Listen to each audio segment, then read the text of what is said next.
ఆశ్చర్యకరమైన బైబిల్ పాఠముగా ఎహెచ్కేల్ గ్రంథము 16వ అధ్యాయము 44వ వచనం నుండి చివరి వచనం మటుకు చదువుకుందాము. సామెతలు చెప్పువారందరూను తల్లి ఎట్టిదో బిడ్డయు అట్టిదే అని నిన్ను గూర్చి అందురు. పెనిమిటిని బిడ్డలను విడనాడిన నీ తల్లితో నీవు సాటిదానవు.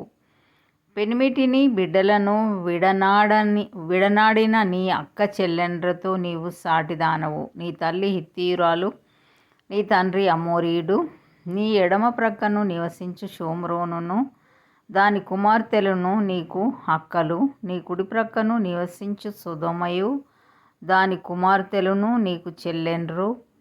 అయితే వారి ప్రవర్తనను అనుసరించుటయు వారు చేయు హేయక్రియలు చేయుటయు స్వల్పకార్యమని ఎంచి వారి నడతలను మించునట్లుగా నీవు చెడు మార్గములయందు ప్రవర్తించితివి. నీవును నీ కుమార్తెలను చేసినట్లు నీ చెల్లెలైన సొదొమయైనను దాని కుమార్తెలైనను చేసిన వారు కారని నా జీవంతోడు ప్రమాణం చేయుచున్నాను. ఇదే ప్రభువు యెహోవా వాక్కు. నీ చెల్లెలైన సొదొమ చేసిన దోషమేదనగా దానికిని దాని కుమార్తెలకును కలిగిన గర్వమును, ఆహార సమృద్ధియు, నిర్విచారమైన సుఖస్థితియు ననున్నదియే.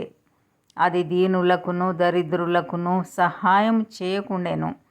వారు అహంకరించి నా దృష్టికి హేయక్రియలు చేసిరి గనుక నేను దాన్ని చూచి వారిని వెళ్ళగొట్టి తిని. షోమ్రోను సహా నీ పాపములలో సగమైనా చేయలేదు. అది చేసిన వాటి కంటే నీవు అత్యధికముగా హేయక్రియలు చేసితివి. నీవు ఇన్ని హేయక్రియలు చేసి నీ సహోదరిని నిర్దోషురాలినిగా కనుపరచితివి.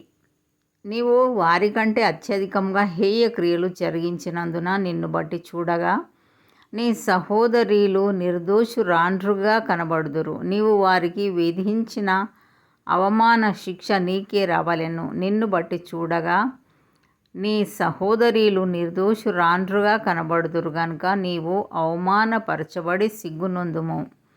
నీవు చేసినది అంతటి విషయమై నీవు బిడియపడి సిగ్గునొంది వారిని ఓదార్చునట్లు అపాయం నొందిన సొదొమను దాని కుమార్తెలను, షోమ్రోనును దాని కుమార్తెలను వారి వలెనే అపాయమొందిన నీ వారిని మరలా స్థాపించెదరు. సొదొమయు దాని కుమార్తెలను తమ పూర్వస్థితికి వచ్చెదరు.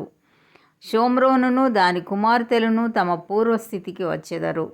నీవును నీ కుమార్తెలను మీ పూర్వస్థితికి వచ్చెదరు. నీ చుట్టూ ఉండి నిన్ను తృణీకరించిన ఫిలిష్తీయుల కుమార్తెలను, సిరియా కుమార్తెలను నిన్ను అవమానపరచగా నీ దుర్మార్గము వెల్లడి చేయబడకముందు నీవు గర్వించి ఉన్నప్పుడు నీ చెల్లెలగు సొదొమ ప్రస్తావ మెత్తక పోతివి. నీవు చేసిన మోసమును నీ హేయకృత్యములను నీవే భరించితివి. ఇదే యెహోవా వాక్కు. ప్రభువైన యెహోవా ఈలాగున సెలవిచ్చుచున్నాడు. చేసిన నిబంధనను భంగము చేయవలెనని ప్రమాణమును తృణీకరించుదానా, నీవు చేసినట్టే నేను నీకు చేయబోచున్నాను. నీ యవ్వన దినములయందు నేను నీతో చేసిన నిబంధనను జ్ఞాపకమునకు తెచ్చుకొని ఒక నిత్య నిబంధనను నీతో చేసి దాన్ని స్థిరపరుతును. నీ అక్క చెల్లెండ్రు నీవు చేసిన నిబంధనలో పాలివారు కాకుండినను నేను వారిని నీకు కుమార్తెలుగా ఇయ్యబోచున్నాను. నీవు వారిని చేర్చుకొనున్నప్పుడు నీ ప్రవర్తన మనస్సునకు తెచ్చుకొని సిగ్గుపడుదువు. నేను యెహోవానని నీవు తెలుసుకొనున్నట్లు నేను నీతో నా నిబంధనను స్థిరపరచెదను. నీవు చేసినది